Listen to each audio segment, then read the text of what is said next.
My mum and dad were married and moved into this place 1951. They had a family of 11. I have 5 brothers and 5 sisters. We were all raised in this house. So it's very much a whānau home, I guess, and we've all over the years come back here to stay in it and then left again, and then, or some of us have lived here with our own families like we have. It was a Māori Affairs home, so it was a referral to, I think they were called the Māori Affairs at the time, through a health organisation who were visiting my mum and dad. They were staying in a little shed over in Koutu. The health nurse at the time referred them to the Māori Affairs, and from there they were able to get this home. Every kind of family celebration was had here, and every time we had Christmas or New Year's or any celebration together, birthdays, they would come to the homestead and we'd have a hāngi out the back and there'd just be kids everywhere. My dad lost my mum 30 years ago, and probably about 10 years ago he started to develop dementia. So that's when my partner and I and my kids moved in with my dad so that he wouldn't end up in a rest home. There were a lot of issues with the house that were affecting his health, that were affecting our health.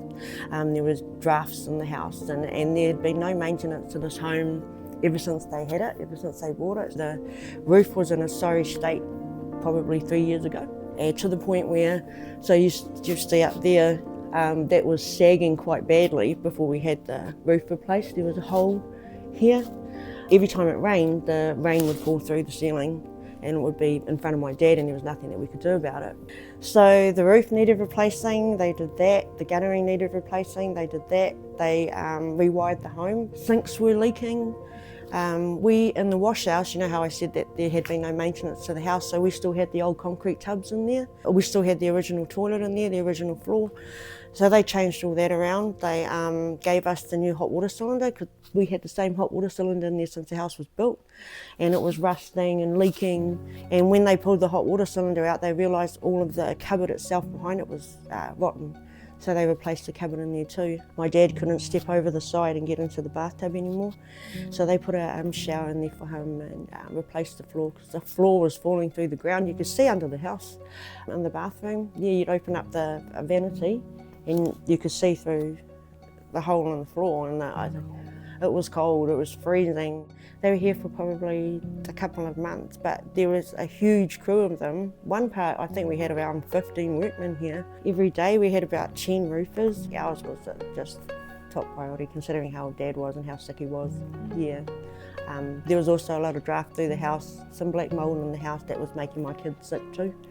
So yeah, those are all the things TPK considered when they approved us for the funding. So we were in the home, and it was hard to keep warm because the draft would be coming in through the windows, because the windows were broken as well. We had a couple of broken windows. In the bedrooms, Te Puni Kōkiri, when they came through, they took out one of the bed window frames because they realised it was rotten. So my kids were getting sick.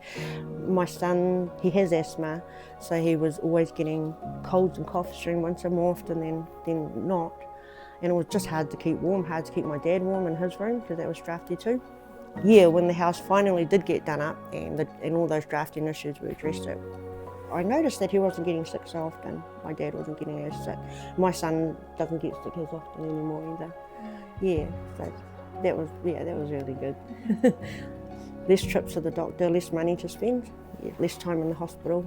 It just makes it more comfortable for us to exist here, you know. It's a warmer place. It feels nicer for us, and we don't have to, it takes away the stress of having to worry if we're going to get cold or if the kids are going to get sick, or it eliminated a lot of issues for my dad, health issues for my dad. Having the curtains here, having that hole filled in, having the sagging gone, you know, made this, even just this one room a lot warmer and cosier for him, yeah, and for us too. I don't think we would have gotten this far if we didn't have the kind of support from you guys, from the organisation. I mean, getting the paint for the house, and getting the right advice that we're doing everything okay is reassuring. So just having the resources and the ability to have that option, to go outside and scrape the side of the house and sand it, you know, that knowing that stuff is there is good. You know, we have that peace of mind and we can meet those milestones. So the next goal for us is was a good motivation starter for us, doing the inside of the house. And now that we've seen what it looks like, it's motivated us to do the outside more. So yeah, we're stoked that we have the resources to do that. I remember him being quite informative about what services you offered, which was really good. I remember him going around the outside of the home and seeing and looking at the roof. It was so damaged up there, he didn't want to get up there and walk on the roof. The guys also that came around to see the curtains and the ceiling, they were really, really good too. Yeah, really good. You really try to maintain contact with us, and you're consistent with us, and you always make sure that we know how you can support us. I feel like you guys have been persistent and consistent with your contact, so yeah, I'm very supportive too. I've shared what you guys have done for us with my sister. She can't believe it. She's really happy for us because there's so much going on and so much wrong with the house all at once. You don't really know where to start. So this helped give us, I guess, a starting point. You know, with getting rid of all the major defects in the house, then it gave us like a starting point. Okay, well then now we just have to focus on this part, and we don't have to worry about the big jobs like the hole in the roof or the rain coming through the windows. The biggest impact was on my kids because they were so young, and my dad.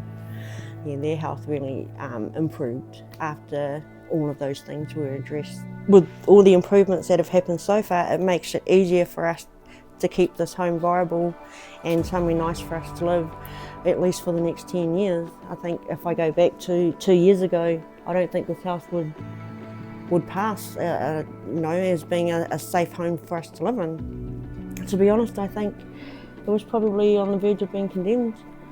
That's how bad it was.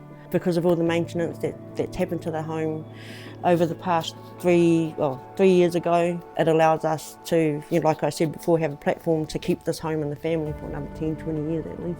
I'd like to say thanks to you guys for helping us out over the past, since 2021, all the advice that you've given us as well. Yeah, thanks to the funders and all that, and yeah, helping our whānau out. I think if it weren't for you guys, we'd still be in the same place that we were last year. We want to have the, you know, the paint and the ability to go around the house and fix the weatherboards outside, paint the inside of our house and make it nice and homely and somewhere nice to live.